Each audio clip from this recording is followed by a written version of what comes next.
Sa unang panahon guys, sa unang panahon sa pag-vlog o pag-content creator, sa panahon pa to mga guys. Sayo na kayo ang pagkuhan sa mga sa dashboard. Pwede naman nag-vlog ko na nimo ban video upload na.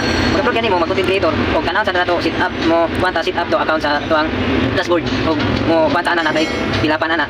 Sa una lahi to guys. Yung karon, sa una karon lahi to guys.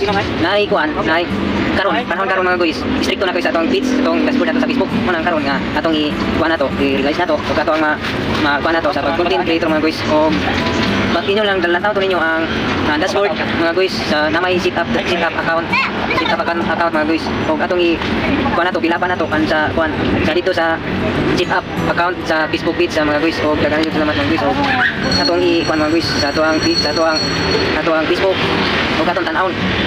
Kung mao kinay mong kuan guys og dili na ganimo pula, mao kinay siya kana na-register gyud mo ang kuan. So to mga guys, og interested ka sa pag-vlog sa pag-content nimo creator, tan-aw to nimo ang dashboard kay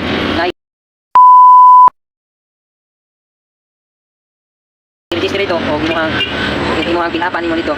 Tapos karon baron kay bagong content creator ka karon magbagong vlog ka karon kung na sinati na jud mayo maka-realize jud mayo sa kuan sa mga vlogger uban na kanyang magbayad ka diay og kanyang kuan og tax sa TIN number munay gibutang nga tax nga TIN number sa pag-register nimo mo jud ipangita sa dashboard para imong views o dili masayang imong pag-content creator dili ma-tweet ba di nga makakuan ka sa imong pag-content creator nimo makabawi ka sa imong content creator nimo nga kaluyan nga makakuan ka sauran ka na imong ibang upload nimo imong ibang content creator nimo sa imong kuan sa imong feeds ug magbayad ka na sa tax mga guys lahi na sa unaw karon munang karon nga daghan na vlogger pero daghan na pud ang wala ka sahod kay tungod man na ng tax mga guys nga magkuanta ng tax TIN number muna i-tax nga TIN number mga guys ug magkuanta na magbayad na mao gyud na mga guys sa una lahi sa una karon lahi karon istrikto naman si Facebook ato lang i-monitor na to ang mga dashboard sa ato ang Facebook page ug sakto ba ato ang pagkuan sa register